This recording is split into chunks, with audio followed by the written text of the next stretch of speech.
Jirtuun nagaa keessanii baga nagaan dhuftanii gara chaanaalii koo. Egaa har'a kan hojjennu smoothii yookiin cuunfaa kan oatsii yookiin ajjaarraa kan hojjetamu, ajjaa yookiin ambarii jedhama fakkaata afaan Oromootiin. Isaan kan hojjetamu hojjennaa. Baay'ee salphaadha, yeroo baay'ee nu jalaan fudhatu.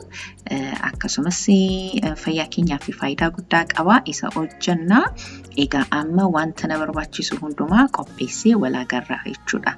Egaa akka argitanitti kunooti wanta na barbaachisu hundumaa qopheessee fideera. Isa dura garuu warri jalqaba dhuftanii subscribe akka gootanii kabajaan isiniin gaafadha. Akkasumas immoo mallattoo notification tuqaatii viidiyoo haaraa isin gadhiisu akka dafee isinitti qaqqabu gochuu hin dandeessu. Kan na wajjin turtanis hedduu galatooma. Like fi share kan na gootanii commentii gootanii kan na jajjabeessitanii hundumti keessanii hedduu galatooma. Egaa akka argitanitti ajjaa koo yookiin oatsii koo akkasi bisheesseetanii kunooti bishaanumaan hin bisheessee kanaaf feelee bishaanumaan bisheessee isa bisheesseen qabaa muuzii tokkoon qabaa ilaa kunooti kana fakkaataa anigaa isa ajjaama kakkaame isan bite isa oatsii isa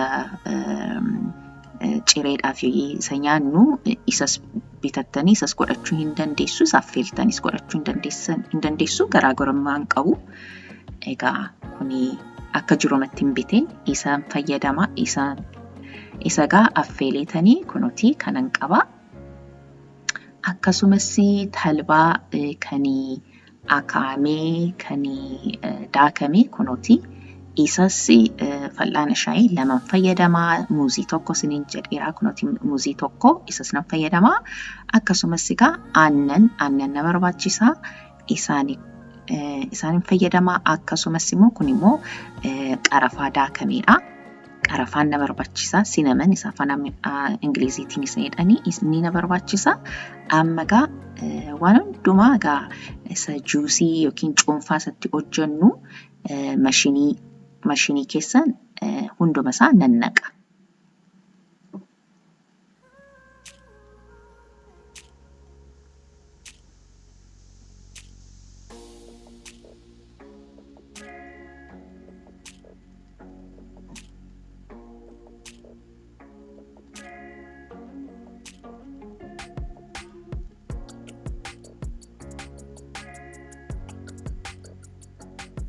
Kunuuti egaa muuziirraan jalqabee isa booddee talmaatti naqee isa booddee kunuuti oatsii koo yookiin ajjaa isaaf filamee isatti naqaa.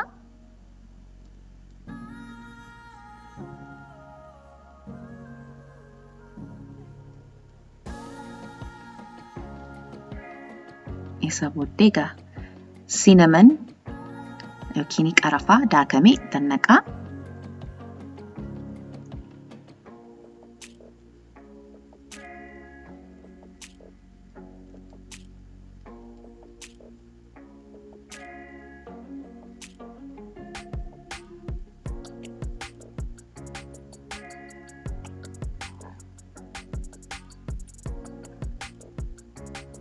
Aannanis itti naqaa.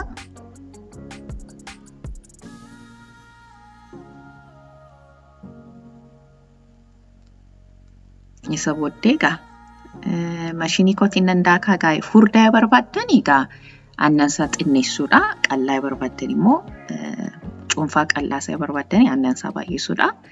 Egaa amma mashinii kootiin nan daakaa cuunfaa itti hojjetanii. Egaa kuni nama yeroo hin qabaannee fi kuukii gochuudhaaf yookiin nyaata bisheessuudhaaf nama jarjaruudhaaf wanta akkasiidhaaf hin ta'a. Maaliif daddafee wanta qophaa'uuf qopheessinuuf yeroon fudhatu jechuu kooti. Kunooti egaa qaqqabee kunoogaa kun burcuqqoo tokko kunooti kana fakkaata.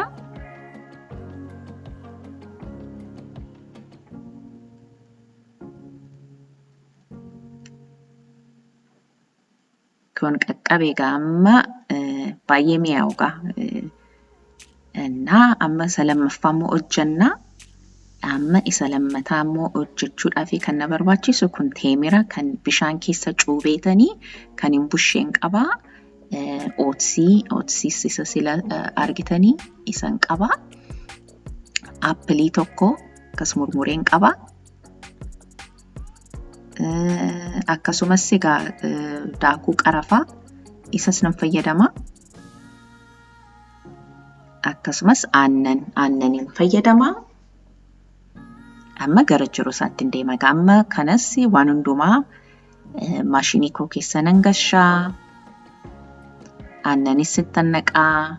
Waan hundumaa godheetanii egaa isas nan daakaa jechuudha. Egaa nama teemira nyaachuu hin feene damma godhachuu hin danda'a. Kun immoo cuunfaan keenya akka baay'ee mi'aawu yoo barbaanne teemira 3-4 godhachuu hin dandeenya. Baay'ee immoo akka mi'aawu yookiin sukkaareedhaan itti fakkaata. I think teemirri isaa baay'atu. Kan akkas immoo hin barbaanne immoo teemira tokko yookiin 2 duwwaa godhachuu hin dandeessu.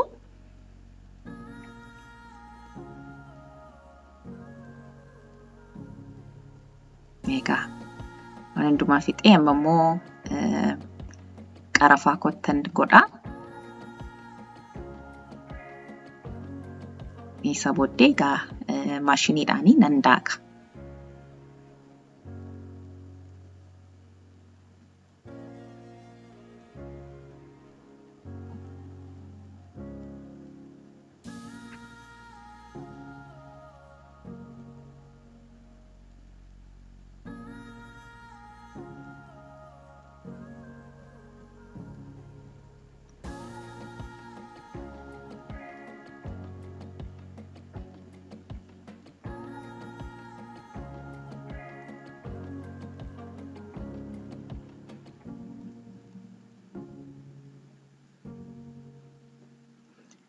Egaa kunoo qaqqabeeraa.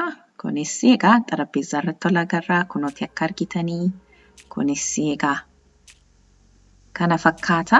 Egaa kun burcuqqoo tokko dhugdanii ganama egaa guyyaa guutuu garaa namaa cufa. Dafee garaa namaarraa hin badu.